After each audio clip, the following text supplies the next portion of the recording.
This show brought to you by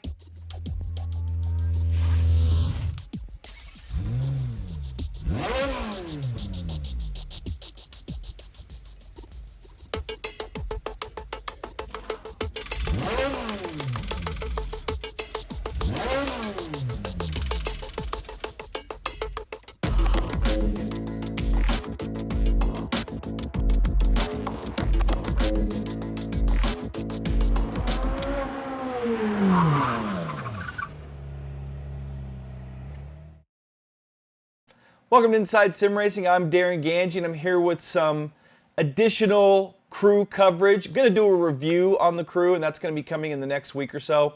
But I wanted to share some force feedback enhancing tips with you guys beyond what you can do in-game, because in-game it's pretty limited. And speaking of which, I'm going to go there right now and show you my settings.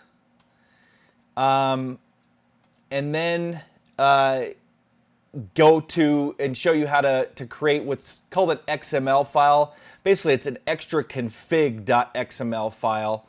And I'd like to thank RHS from our forums for sharing it with us. He found it in the Ubisoft forums. Basically, the developers posted this, and it gives you some more, a bunch of different parameters that you can configure, again, to enhance the force feedback.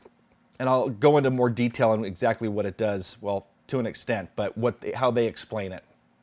So, some of you may have noticed that you've had to turn the force feedback way down. Otherwise, it's just jolting too much. I had one guy comment, I think it was on YouTube, that it broke his wheel. Speaking of which, I'm running a Thrustmaster TX458 Italia with this setup. I have my T300 over there on my May rig. T500 pedals and the TH8A shifter here. But anyway, let's get to this. So, clutch linearity I have at maxed out. H-gate shifter manual. I don't know if I told you this, but I'm running hardcore. None of these settings make a difference under controls. You really have to go here to change your settings. Also noticed on my main rig, I'm running Derek Spear Designs pedals, that the throttle, brake, and clutch settings didn't matter here, or weren't configurable here. If you can see here, I've got these plugged directly into my wheel, and it shows movement, whereas you can't do any tweaking. And maybe Ubisoft, you guys can fix this to where you can install a standalone set of pedals for those that are running like Fanatic Club Sports or Derek Spear Designs or one of the many high-end sets of pedals that are out there. So anyway, just going to go over these really quick with you and show you kind of what they do. You can set a dead zone, set middle, and set highest, so you can basically calibrate things differently, change the sensitivity of the different functions. So I've got sensitivity maxed out on the throttle. I don't have a dead zone. And then you can set highest, set middle, and set the dead zone. So watch if I just set it halfway on the throttle here and click set highest. Well, I don't know if it actually does anything there. But what I did notice was that, actually here, if I set middle, there, you can change the curve of how, so it looks like the set as highest, oh, there it goes. It only sets it when it's at, when you're going to the full or setting it as a linear. It looks like a linear setting. So I think I'm going to turn the sensitivity on my brake down a little bit. Oh, that adjusts the curve there too. And then I'm going to set that as my middle. Look at the curve change there. And then I'm going to set that as my highest. Oh, and that made it a more linear curve as well. So anyway, it looks like you can, make some adjustments. I've got clutch maxed out on sensitivity. I don't have a dead zone. I tried to set the highest.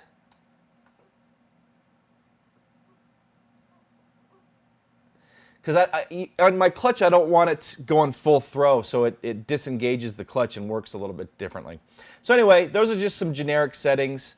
Trial and error, and I'm going to tell you this on the other settings too. Use trial and error. Don't just set something and expect it to work, or go off my settings and say, oh, your settings didn't work for me. Well, they might not. So, and you may have a different wheel and pedal setup, especially on the PC. There's lots of different things you could be running. So anyway, let's quit the game here. I'm going to show you how to set up the ExtraConfig file. Now, actually, let's delete it here so we can start from scratch. And this is the way I created mine. And again, I'd like to thank RHS for posting this. This is actually a thread that I have in the forums that I created. So if you don't want to create the ExtraConfig.XML, I've created it for you, or based on the settings that the devs posted.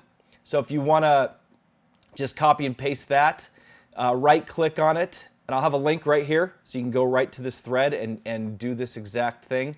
Save link as, and then you want to save it in your documents, the crew, and in that folder.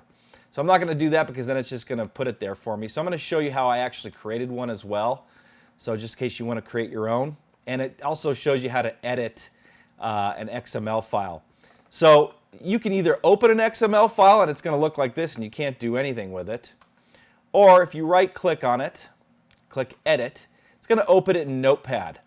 And what I did, these are some general configuration settings. I wish I could turn up the volume of the car in here. I wonder if maybe they'll add some extra controls for there. But anyway, so I'm going to delete these settings from this file. And this is if you want to create your own.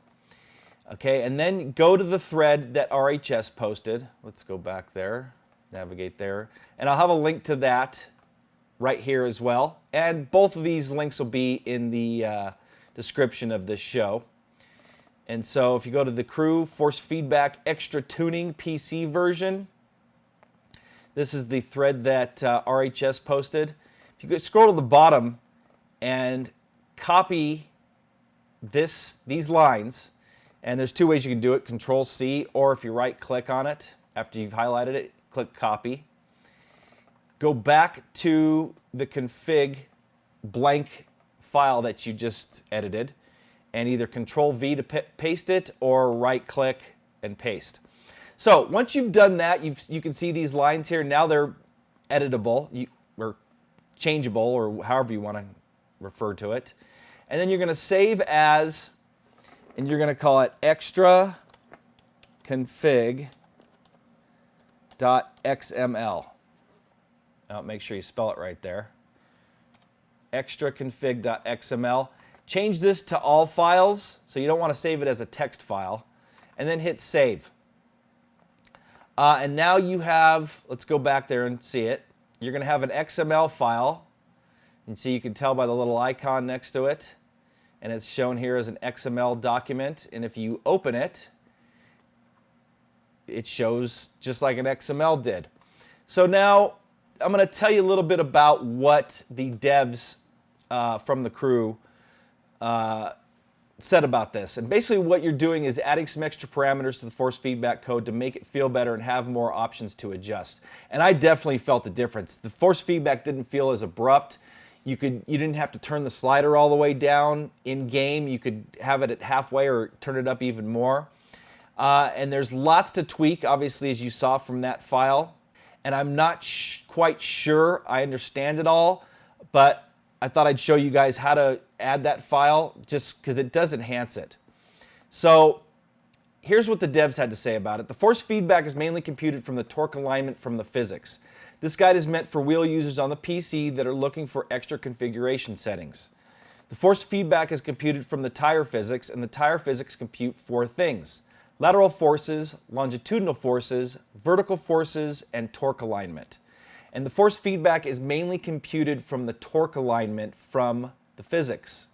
Sadly, most consumer force feedback wheels on the market are not strong enough to have decent feeling only from this, and this is why they added the extra configuration to increase some components of the force feedback computation.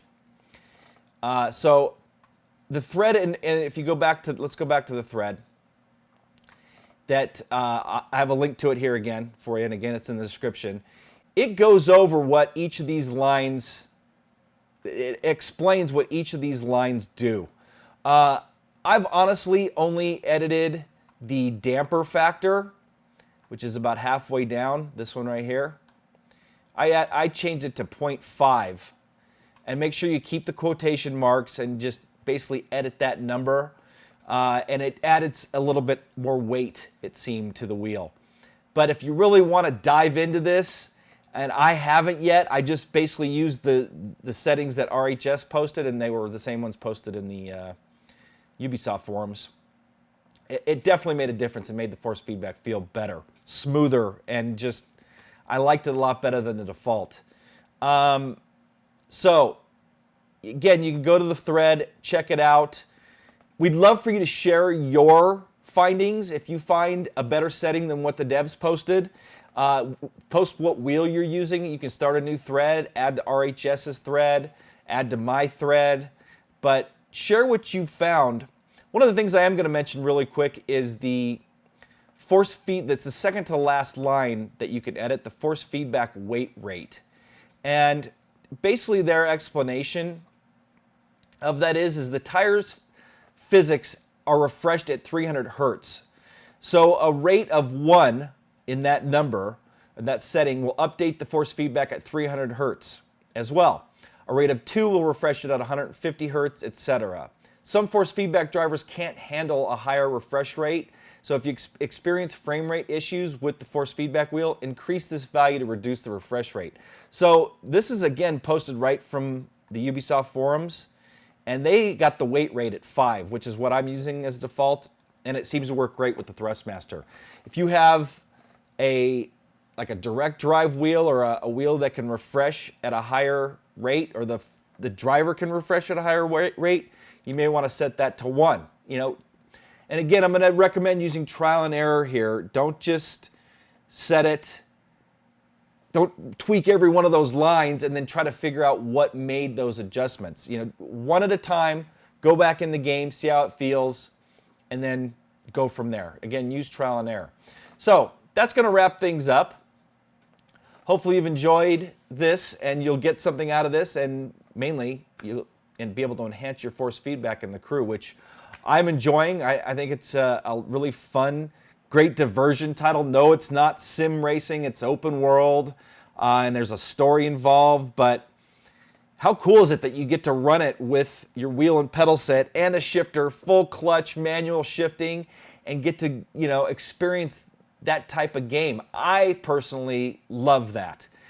Versus, sometimes hardcore sim racing, it's not always fun. It can be stressful. So this adds just some raw fun, open world, crashing, getting chased by the cops.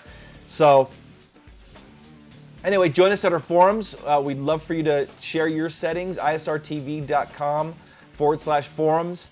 And check out our website just in general. We have daily news posted about the crew, Drive Club, the hardcore stuff, iRacing, Assetto Corsa, all that stuff, hardware, you name it. And we post our blogs at Facebook and Twitter. So like us on Facebook, follow us on Twitter, subscribe to us here on YouTube to catch all our videos, and we'd appreciate a thumbs up as well. That's going to wrap things up. Happy holidays from myself here and the crew at Inside Sim Racing. The crew, like how I added that.